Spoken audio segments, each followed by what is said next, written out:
I'm Myris. And I'm Summer, and welcome to Lockdown Lounge Last Call, where we have those conversations that bartenders like to have. Hi, Summer. Hi, Myris. How are you? Ready to have this conversation and drink my little drink.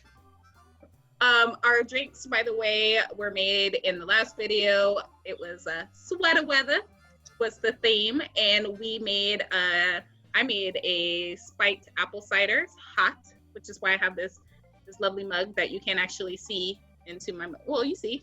You can see the red. And I made a bourbon pumpkin spice smash cocktail. Is that the name you're going with? Bourbon pumpkin smash is the name of the cocktail. All right. You know I have to be that. Sorry. You did. Bleep her out, Tuna. Anyway, today we decided to go back to basics with our conversation and talk about what it's like being a rookie bartender and common mistakes made. So, Myris? Mistake number one that you make. Trying to do too many doggone things at once. When you are a first-time bartender, it might seem overwhelming. You might think that you have to live up to the veteran bartenders that are behind the bar with you, and you trying to keep up, and you're moving around, and you're taking multiple drink orders and so on and so forth, and then you crash, and then people are upset, and then your bartender's looking at you like you're crazy. Stop doing that, guys.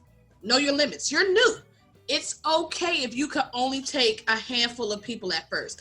Actually, most veteran bartenders will prefer you to do that. Do not bite off more than you can chew when you first get behind that bar.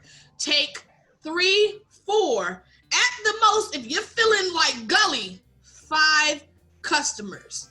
And I don't mean 5 couples. 5 customers. And that's it. And if you can't handle it, ask for backup. That is the first rookie mistake a beginning bartender can make. Summer? I would say the first mistake, well, there's 3. First one, if you never bartended before, don't go to bartender school. That is a good one. That would be my first no, because if you go to bartender school, what's going to happen 90% of the time is that you're going to get hired someplace, and then they're going to have to retrain you how to do things their way. Thing about bartending is that it's not one shoe fits all, or one size fits all, I guess is the actual saying. Every establishment has their own set of rules and how they like things to be done. Like, there are certain places where they allow you to free pour. There are certain places where you have to be jiggered. There are certain places every cocktail, every ingredient has to be measured. Like, if you go to a bartender school and they show you how to do the standard, there is no standard.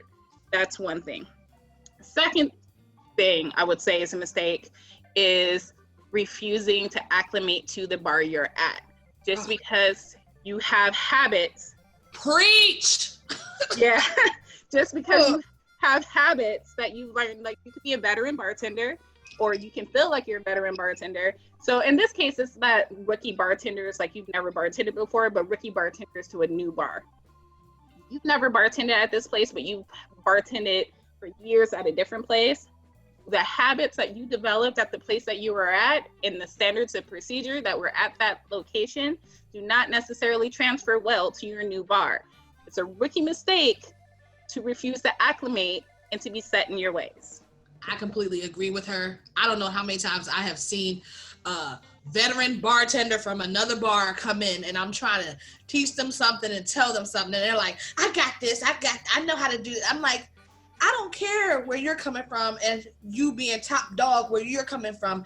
You in my house now, sis. You in my domain. This is my domain. Mm-hmm. And I'm going to show you how to do this right, because you're not about to mess up my tips, because if you do, you'll have to meet me outside. Catch me outside. How about that? Right? Yeah. Another mistake that rookie bartenders can make is not writing stuff down. and I'm work with me on this.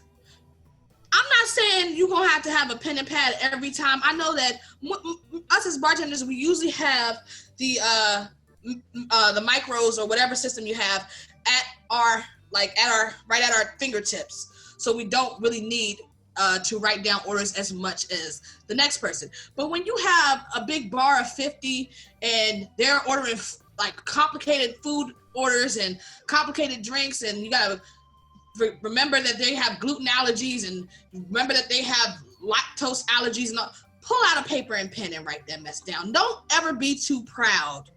Like, just because you're not a server anymore doesn't mean you shouldn't write stuff down, okay? Because you just thinking, oh yeah, I got this and I'm going right to the machine. What if you're not going right to the machine? What if someone stops you for a cocktail on the way to the machine? What if something breaks back there and now you're sweeping the floor and you can't get to the machine?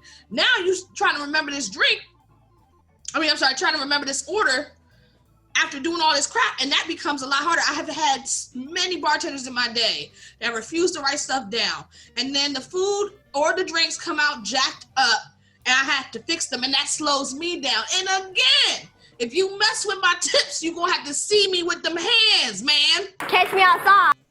So I will co-sign to that. So I wasn't even a rookie at this point. I was at that point I had been in the industry for 4 or 5 years. But it was a busy lunch shift. I was taking tables and I took this table's order. It was 2 top. They had just 2 entrees. It was fine. But I got so distracted that I realized after 15 to 20 minutes that they still hadn't gotten their food, that I forgot to put their food in. And since I hadn't written it down, I couldn't remember what one person at the table had. So I had to eat humble pie, go to that table and say, I am really sorry about this. I failed to put your food in and I forgot what you ordered. Can you please tell me? It was the most embarrassed I've ever been. Obviously, the restaurant had to comp their check. I didn't get tipped because I didn't deserve it. And I learned my lesson that, sometimes you just have to write things down. But look, that was like 2 years ago. Girl, I could tell you exactly what that table ordered. I'm about to say, just because you get rid of the apron, guys, doesn't mean you get rid of the ordering book. I used to tuck mine in my little back belt and have it ready, locked and loaded for if I had to write down some complicated mess. Did you have another one, Summer? Yes. This is the biggest thing when I train new bartenders, is that they don't understand how to multitask appropriately and to prioritize. So the main difference, I think, between being a bartender at a restaurant in particular, not at a dive bar or cocktail bar, but at a restaurant, and being a server, is that your swivel is different. Meaning what you have to focus on is different. It's a wider net of responsibilities, and you have to learn how to prioritize. Servers are known to only have like 3 table sections, 5, 6 table sections. That's fine, but that's all you have to watch. And you can prioritize because you just move from one place to one place to one place. If you're at a bartender in a restaurant, depending on the size of your bar, you may have tables, you may have bar guests, you may have service bar, you may have to answer the phone for to-go orders. There's so many different things that you may have to do. You have to learn how to prioritize and how you may have to wash your own dishes. Yep, and you have to wash your own dishes. So you need to learn how to prioritize and how to work your swivel. You have to say, okay, I'm behind the bar. I have 2 guests who just sat down at a bar. I just got sat at a table. I have 5 service bar tickets and the phone is ringing. What I would train new bartenders who have served at that restaurant before but never bartended, I would just throw them into the deep end and see what they did. And 9 out of 10 times, they would go answer the phone, or they would go, take the bar guest orders and stuff. And I could see why they would do that, but you have to realize that it's okay to ask for help, like Myra said. So in that case, where it's all that going on, what I may do as an experienced bartender is okay, well, a server can't help me behind the bar, but they can help with tables. So I'm going to send a server to the tables to make sure that they're greeted. I'm going to acknowledge the guests that are behind the bar, that just sat down, maybe dropped some napkins, say, I'll be right with you. I'm going to let a manager get the phone, and my priority is probably going to be the service bar tickets, because at least your bar guests can see that you're busy. Restaurant guests, on the other hand, they just know that their drink isn't at their table. They don't understand that the bartender is busy because they can't see it 9 out of 10 times. You know what I mean? So that's just stuff that comes with experience. The other argument with that is you want to help the guests that tip you first over the other, but that is a fine line. It really depends on your establishment. But the point of the matter is learn how to prioritize, learn how to multitask, and learn how to ask for help when you need it. Mine is kind of similar to hers, but a little different. Mine is another rookie mistake that I feel like bartenders make is you gotta be humble. The bartenders who are not humble they cause a lot of problems in behind the bars when you're working with a team. And what I mean by that is don't get offended if you're a new bartender and the guest prefers somebody else to make their cocktails, or you made the cocktail and it's not really their cup of tea and they ask so-and-so to make it instead. Do not get jealous. Do not speculate that person must be pouring them a heavy whatever or whatever you might be thinking. Just say, okay, well, maybe I'm not their cup of tea. That's fine, whatever. I had a roommate that used to bartend at our bar. And we're going to call him Stan. That's a good one. We're going to call him Stan. Stan looks like he was pulled from a GQ magazine. He's a very handsome man. And the ladies would come in for Stan all day long.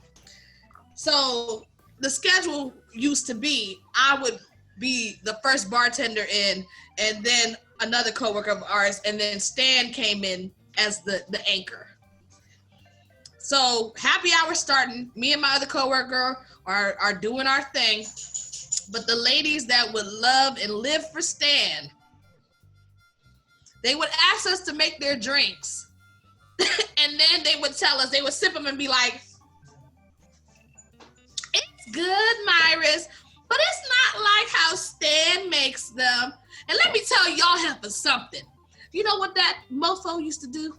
He used to take that same drink that I just made y'all, pour it back into a little tin, maybe put a little sploosh on it, shake it in y'all faces and give y'all a little wink wink, and put it in a little martini glass, and y'all were drinking a watered down mess. Saying, ooh, this is delicious. Stan, this is delicious. But did I ever get upset? No, that was Stan. He was very charming and very handsome, and the girls loved him. I'm not they type, I don't look like Stan. So does it deplete my value as a bartender? Absolutely not. See, Myris how to work those angles. Myris takes a high road on that. In certain instances, it's really rude, and I understand why it's annoying when you have guests who refuse to be helped by anyone but a particular bartender, because it can be insulting. Like, I have had instances where I know this person's name, they know my name, they've seen me, I've seen them for years.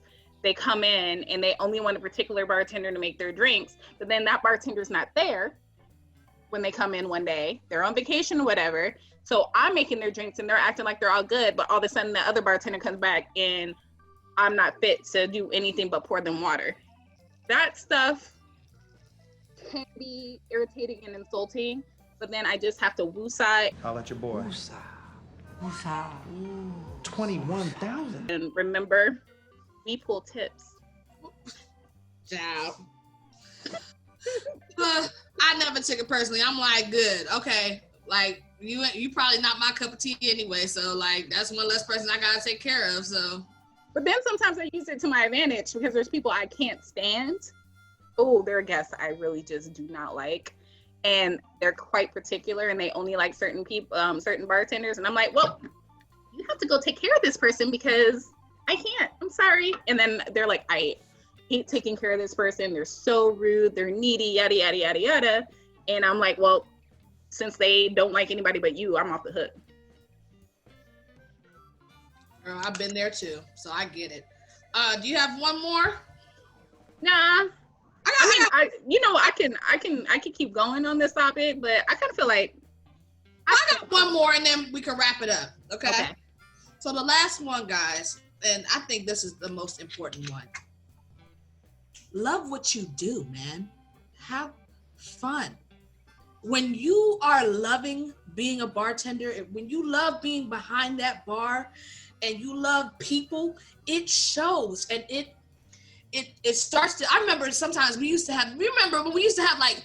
It'd be like you, me, and some of our other coworkers that are homegirls and homeboys behind that bar, and we were having fun, and we were laughing, and we were working hard and making that money. The whole bar lit up. Everybody was having fun. Everybody enjoyed themselves, and everybody tipped well and had a good time. Yeah, like we used to have our ladies' nights behind the bar, which was rare because there were so many male bartenders at that time and not really a lot of females. It was rare to have all females behind the bar. And those nights, those were fun. When you love what you do, yeah, it shows. And when you genuinely like taking care of people, it shows. And it reflects on who you are as a bartender. You want to become an elite bartender, you want to be one of the big boys, love what you do, period. And with that being said, we're going to wrap this up. Like, mic drop. We're going to wrap this up. Go ahead, wrap this up for us, Summer. Well, hopefully you guys like this topic. Leave some comments below whether or not you agree with our comments about rookie mistakes and whether or not you have been guilty of doing any of those if you're in the industry. If you like this new format, people really haven't been like commenting whether or not they like this format of doing story time half and a cocktail half. I'll say, well, we've been getting comments, but we've been getting comments not in the YouTube comments, guys. So come on, give us some YouTube comments, man. Yeah. So like the video though, comment, subscribe, check us out on all of our I'm so lame. Social media, is that? I like that. That is so fetch. Gretchen, stop trying to make fetch happen. It's not going to happen. And always drink responsibly. And we love you guys. Lockdown. This is the lockdown.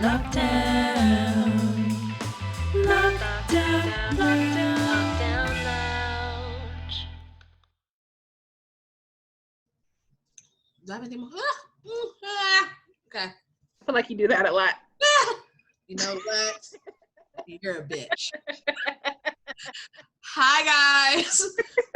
I'm Myris, who just said something rude to me. Okay, I'm sorry.